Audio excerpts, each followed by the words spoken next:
अमीर और ज्यादा अमीर और गरीब और ज्यादा गरीब होते जा रहे हैं। लोगों का ये मानना बिल्कुल सही है, क्योंकि अमीर लोग ये जानते हैं कि पैसा काम कैसे करता है और उसे मैनेज कैसे किया जाता है, जबकि गरीब लोग सिर्फ यही सीखते हैं कि पैसा कमाया कैसे जाता है। अमीर लोगों के पास फाइनेंशियल नॉलेज होती है क्योंकि वो फाइनेंशियली लिटरेट होते हैं, और ऐसा इसलिए होता है क्योंकि वो खुद को फाइनेंशियली लिटरेट करने के लिए फाइनेंशियल बुक्स पढ़ते हैं। अब आप जानते ही हैं कि फाइनेंशियल एजुकेशन के लिए जो बुक सबसे ज्यादा लोगों को रिकमेंड की जाती है वो है rich dad poor dad by Robert Kiyosaki. क्योंकि वैसे तो फाइनेंशियल एजुकेशन पर बहुत से राइटर्स ने बुक लिखी है, पर जो कॉन्सेप्ट इस बुक में बताए गए हैं वो प्रैक्टिकली तो काम करते ही हैं, साथ ही इन सभी तरीकों को समझना भी बहुत आसान है। Rich dad poor dad book में ऑथर ने अपनी खुद की स्टोरी बताई है, जिसमें उन्होंने कहा है कि बचपन में उनके 2 डैड थे। एक उनके असली डैड जिनको वो पुअर डैड बुलाते थे, और एक उनके दोस्त माइक के डैड जिनको वो रिच डैड बुलाते थे। रॉबर्ट के जो पुअर डैड थे वो बहुत ही ज्यादा एजुकेटेड थे और वो एक स्कूल के अंदर बच्चों को पढ़ाते थे, जबकि उनके रिच डैड ने सिर्फ 8th स्टैंडर्ड तक ही पढ़ाई की थी, लेकिन वो अपना बिजनेस चलाते थे। अब एक तरफ रॉबर्ट के डैड जो इतने एजुकेटेड होने के बाद भी फाइनेंशियली स्ट्रगल कर रहे थे, वहीं दूसरी तरफ रॉबर्ट के रिच डैड इतने कम पढ़े लिखे होने के बाद भी उनसे कहीं ज्यादा अमीर थे। ऐसा इसलिए था क्योंकि रॉबर्ट के रिच डैड ने मनी को समझा, वो जान चुके थे कि पैसा किस तरह से काम करता है। फिर इसके बाद उन्होंने अपनी लाइफ में जो भी चीजें सीखी उसे उन्होंने पूरे 20 सालों तक रॉबर्ट को सिखाया। आप ये समझ सकते हैं कि इस बुक के अंदर रॉबर्ट ने अपनी फाइनेंशियल लर्निंग की पूरी जर्नी शेयर की है, और जो भी बातें उन्होंने अपने रिच डैड के पैसों के रिगार्डिंग सीखी हैं, उन सभी बातों को इस बुक के रेफरेंस से मैं बहुत ही आसान तरीके से बताने वाला हूँ। तो गाइस, आज की ये वीडियो आपके लिए बहुत स्पेशल होने वाली है, इसलिए इस वीडियो को बहुत ध्यान से समझना। So let's begin. Number 1, rich don't work for money, money work for them. Author बताते हैं कि आजकल लोग एक तरह के ट्रैप में फंसे हुए हैं। वो स्कूल जाते हैं, अपनी स्टडी परस्यू करते हैं, और जब उनकी सारी पढ़ाई पूरी हो जाती है तो वो 9 to 5 की जॉब ढूंढने लगते हैं जो उन्हें अच्छी सैलरी दे, और फिर जॉब मिल जाने पर वो शादी कर लेते हैं और फिर अपनी पूरी जिंदगी सिर्फ कमाते रहने में गुजार देते हैं। इस ट्रैप का ऑथर रेट रेस कहते हैं, और शॉकिंग बात तो ये है कि करीब 80% लोग इसी ट्रैप में फंसे हुए हैं। ऑथर के रिच डैड बताते हैं कि इतने सारे लोग इस रेट रेस में इसलिए फंसे हुए हैं क्योंकि वो अपने अंदर के लालच और डर को कभी समझ ही नहीं पाते। जो लोग गरीब माइंडसेट रखते हैं उन्हें ये लगता है कि अगर हमको बहुत सारे पैसे कमाने हैं या फिर रिच बनना है तो हमको हाई सैलरी वाली जॉब करनी होगी, जबकि जॉब सिर्फ लॉन्ग टर्म प्रॉब्लम का एक शॉर्ट टर्म सोल्यूशन है। क्योंकि जॉब करने से आपकी इनकम तो बढ़ जाती है, पर साथ ही साथ आपके खर्चे भी बढ़ जाते हैं। उनके रिच डैड ये भी कहते हैं कि जिनकी गरीब मेंटालिटी होती है वो पैसों के पीछे बिल्कुल वैसे भागते हैं जैसे गधा एक बंधी हुई गाजर के पीछे भागता है, और जिस तरह गाजर दिखाकर उस गधे का मालिक उससे काम करवाकर अपने पैसे कमाता है, वैसे ही 9 to 5 की जॉब में एक बॉस अपने एम्प्लॉय से काम करवाकर अपना प्रॉफिट बनाता है। और जैसे गाजर के पीछे भागने से गधे को कुछ नहीं मिलता, वैसे ही पैसे के पीछे भागने से ये लोग भी अमीर नहीं बन पाते। इसलिए जो लोग कामयाब होते हैं वो ज्यादा टाइम तक सिर्फ पैसों के लिए काम नहीं करते रहते, बल्कि वो एक ऐसा सिस्टम तैयार करते हैं जिससे उनका पैसा उनके लिए काम करता है और उन्हें पैसे कमा कर देता है। Number 2, it's not how much money you make, it's how much money you keep. कई सेलिब्रिटीज और स्पोर्ट्समैन की नेटवर्थ देखकर हम बहुत ज्यादा इंस्पायर हो जाते हैं और सोचते हैं कि यार एक दिन ऐसा भी आएगा जब हम भी उन्हीं की तरह पैसे कमाएंगे। पर क्या आप ये बात जानते हैं कि बहुत से सेलिब्रिटीज ऐसे भी होते हैं जो बहुत ज्यादा पैसा कमाने के बाद भी अमीर नहीं बन पाते। ऐसा इसलिए होता है क्योंकि उन्हें पैसा कमाना तो आता है, बट अपने इस पैसे को अपने पास कैसे रखते हैं या फिर यूं कहें कि उसे मैनेज कैसे करते हैं वो ये नहीं जानते। और उन लोगों को ये भी पता नहीं होता कि एसेट्स क्या होते हैं और लायबिलिटीज क्या होती हैं, और इसी कंफ्यूजन की वजह से वो अपने सारे पैसे खो देते हैं। ऑथर के रिच डैड इसकी एक बहुत ही सिंपल डेफिनेशन देते हैं और बताते हैं, एसेट्स वो चीज होती हैं जो आपकी पॉकेट में पैसे डालती हैं, बट लायबिलिटीज वो चीज होती हैं जो आपकी पॉकेट से पैसे निकाल लेती हैं। कई लोग क्या गलती करते हैं, वो लायबिलिटीज को एसेट समझकर खरीद लेते हैं, जिससे वो चीज उनको पैसे देने की जगह उनका खर्चा और बढ़ा देती है।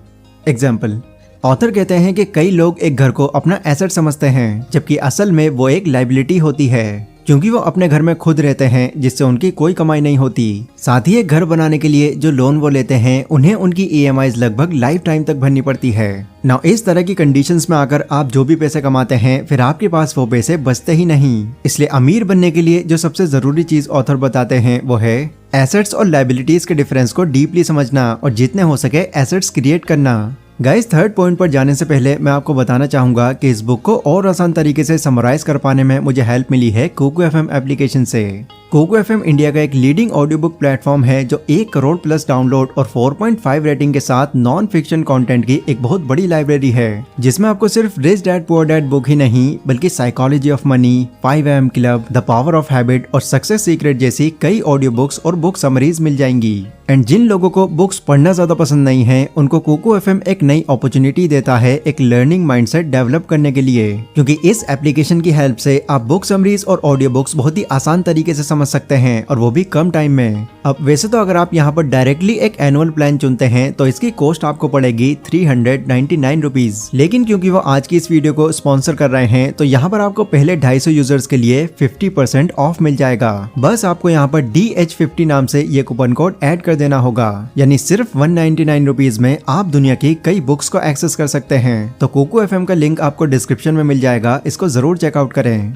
Number 3, get in your business along with your job. अब कई लोग क्या करते हैं, वो अपने अंदर अच्छी स्किल्स होने के बाद भी खुद को सिर्फ एक जॉब में फंसा कर रखते हैं। इसके अलावा वो कुछ और करने की सोचते भी नहीं, और अगर कभी वो अपना बिजनेस करने की सोचते भी हैं तो सबसे पहले वो अपनी करंट जॉब को क्विट कर देते हैं। ऑथर कहते हैं कि देखो ये बात तो सच है कि सिर्फ जॉब करते रहने से आप ज्यादा अमीर नहीं बन सकते, लेकिन इसके लिए ये बिल्कुल जरूरी नहीं है कि अगर आप एक बिजनेस की शुरुआत कर रहे हैं तो आप उसके लिए अपनी करंट जॉब को ही छोड़ दें। स्टार्टिंग में आप अपनी जॉब के साथ भी अपने इस बिजनेस को चला सकते हैं। फिर जब आपको ये लगने लगे कि यस मेरा अब ये बिजनेस मेरी जॉब से ज्यादा इनकम दे रहा है और अब मुझे इस पर ज्यादा टाइम देना चाहिए, तो तब आप अपनी इस जॉब को क्विट कर सकते हैं। रॉबर्ट के रिच डैड उनको बताते हैं कि देखो जो लोग अमीर होते हैं वो अपना फोकस सिर्फ एक काम पर ही नहीं रखते, बल्कि वो अपने इनकम सोर्स को मल्टीप्लाई करते रहते हैं। एक बार मैकडॉनल्ड के ऑनर रे क्रूक ने यूनिवर्सिटी ऑफ टेक्सास में कुछ स्टूडेंट से पूछा कि बच्चों बताओ मैं कौन सा बिजनेस करता हूँ। तो सभी स्टूडेंट्स ने हंसकर जवाब दिया, अरे सर ये कैसा सवाल हुआ, ऑब्वियसली आप बर्गर का बिजनेस करते हैं। स्टूडेंट्स का जवाब सुनकर रे बोले, गलत, मेरा असली बिजनेस बर्गर नहीं बल्कि रियल एस्टेट है, क्योंकि मैंने मैकडॉनल्ड की फ्रेंचाइजी को पूरी दुनिया में फैलाया हुआ है और जो लोग मेरी फ्रेंचाइजी खरीदते हैं उन्हें जमीन भी खरीदनी पड़ती है। और फिर इसी तरह मुझे बर्गर बिजनेस से तो पैसा मिलता ही है, लेकिन उससे ज्यादा कमाई मैं अपने रियल एस्टेट बिजनेस से करता हूँ। रॉबर्ट कहते हैं कि स्टॉक, बॉन्ड्स, इंटेलेक्चुअल प्रॉपर्टी पैसे कमाने के लिए एक बहुत ही अच्छा बिजनेस साबित हो सकता है, क्योंकि एक तो यहाँ से पैसे अच्छे मिलते हैं और साथ ही यहाँ पर आपकी इन्वॉल्वमेंट की ज्यादा जरूरत नहीं होती। पर एक बात जो आपको हमेशा याद रखनी है वो है आपको वो बिजनेस करना चाहिए जो आपकी पसंद का हो, क्योंकि अगर आपका एसेट या फिर आपका बिजनेस आपकी पसंद का नहीं होगा तो आप उसका ख्याल भी नहीं रखेंगे। Number 4, taxes are for poor and middle class people.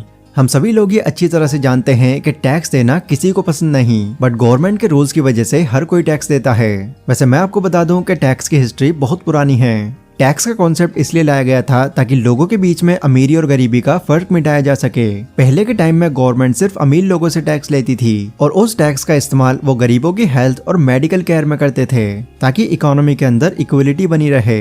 लेकिन जैसे जैसे वक्त बीतता गया टैक्स का कॉन्सेप्ट भी बदलता गया और फिर आगे चलकर अमीर लोगों की तरह ही पुअर और गरीब लोगों पर भी टैक्स लगाया जाने लगा। और अब हालात ऐसे हो चुके हैं कि गवर्नमेंट को पूरा टैक्स सिर्फ मिडिल और गरीब लोग ही देते हैं, क्योंकि अपनी फाइनेंशियल नॉलेज की वजह से अमीर लोग टैक्स देने से अपने आप को बचा लेते हैं। Number 5, rich invent money. Robert के रिच डैड कहते हैं कि जो लोग बाकी लोगों से अलग होते हैं वो अपनी जरूरत पूरी करने के लिए नहीं बल्कि लोगों की जरूरत पूरी करने के लिए काम करते हैं। जैसे Jeff Bezos, mark Zuckerberg, Elon Musk ऐसे इंसान हैं जिन्होंने लोगों की जरूरतों को बहुत अच्छे से समझा और फिर लोगों को वो चीज दी जो उनको चाहिए थी, जिसके बाद उनका आइडिया बिकता चला गया और वो अमीर होते गए। देखो आइडियाज सभी के माइंड में होते हैं और कई बार तो ऐसे आइडियाज भी होते हैं जो अब तक इन्वेंट भी नहीं हुए होते, पर लैक ऑफ करेज और सेल्फ डाउट की वजह से लोग कभी भी अपने उस आइडिया को दूसरों के सामने पेश नहीं कर पाते। इसलिए सबसे जरूरी बात जो ऑथर कहते हैं कि अमीर बनने के लिए आपको जो चीज अपने अंदर लानी ही है वो है करेज, क्योंकि यही आपको बोल्ड और रिस्की स्टेप्स लेने में आपकी पूरी हेल्प करेगा। Number 6, rich learns all the time and know how to sell their ideas. Robert ने जब अपनी पहली book if you want to be rich and happy don't go to school publish करवाने के लिए दी, तब पब्लिशर ने उनसे कहा कि आपको अपनी इस बुक का टाइटल बदलकर द इकोनॉमिक्स ऑफ एजुकेशन रखना चाहिए। पर उनके सजेशन पर उन्होंने अपना टाइटल चेंज नहीं किया, क्योंकि उनको ये बात पता थी कि ये जो टाइटल है ये कंट्रोवर्शियल है और यही मुझे टीवी और रेडियो पर पॉपुलैरिटी दिलाएगा। और गाइस बाद में ऐसा हुआ भी। रॉबर्ट की वो बुक बहुत सेल हुई और उन्होंने भी बहुत पैसे कमाए।